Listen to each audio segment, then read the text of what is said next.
Hi good morning ৰাজশ্ৰীজ লাইফৰ অন্য এটি ভিডিঅ'লৈ আপোনালোক সকলোকে স্বাগতম।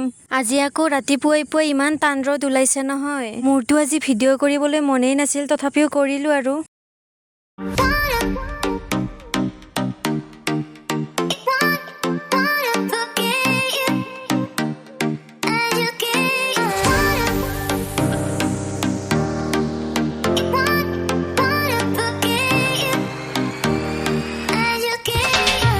ভাবিলোঁ আজি ইটোৰো পানীটো চেঞ্জ কৰি দিওঁ, নহ'লে খুব ধূলি পৰি থাকে।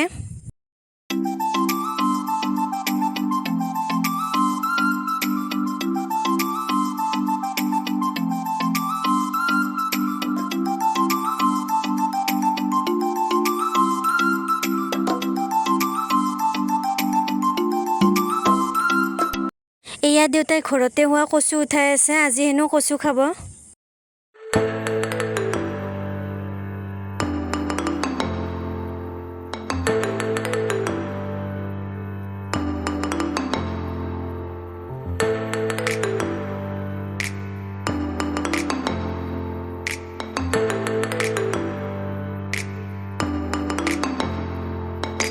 এইডাল নৰসিংহৰ গছ ঘৰৰ প্ৰিণ্টৰ ওপৰত নিজে নিজে হোৱা, ৰুই দিয়া নাছিলে। ভাবিলোঁ কেইখনমান পাত ছিঙিয়ে লৈ যাওঁ।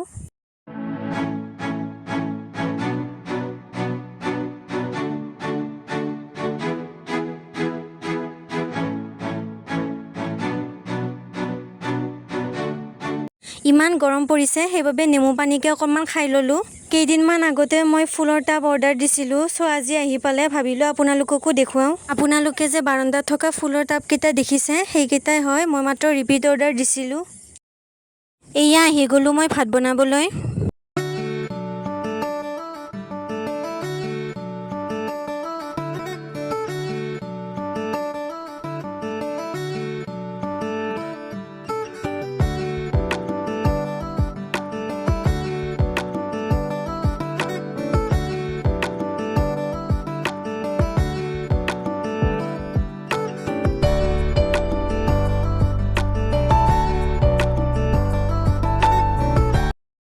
আৰু আবেলি পৰত আহি গ'লোঁ মা দেউতাৰ লগত চাদৰ ওপৰলৈ। মই যে কৈছিলোঁ জলকীয়া সদায় বহুত ওলাই থাকে, এয়া মা দেউতাই আহিয়ে জলকীয়াবোৰ ছিঙিবলৈ ল'লে।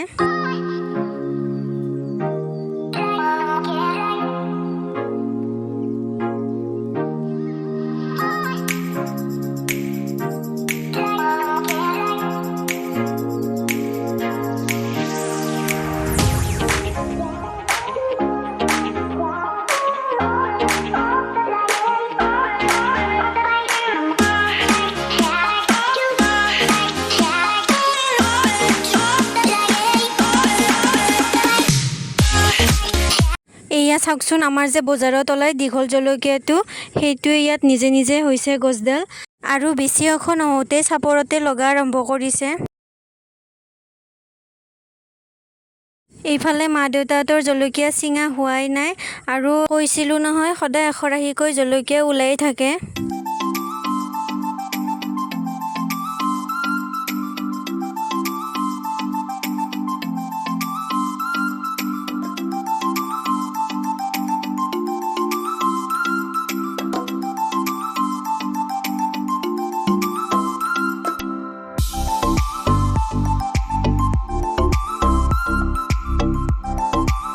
চাওকচোন ছানছেটটো চাবলৈ যে কিমান ধুনীয়া লগা হৈছে।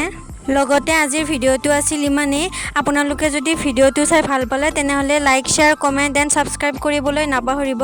আৰু যদি ফেচবুকত চাই আছে তেনেহ'লে ফ'ল' কৰি ল'ব। আজিলৈ আহিছোঁ দেই, বাই।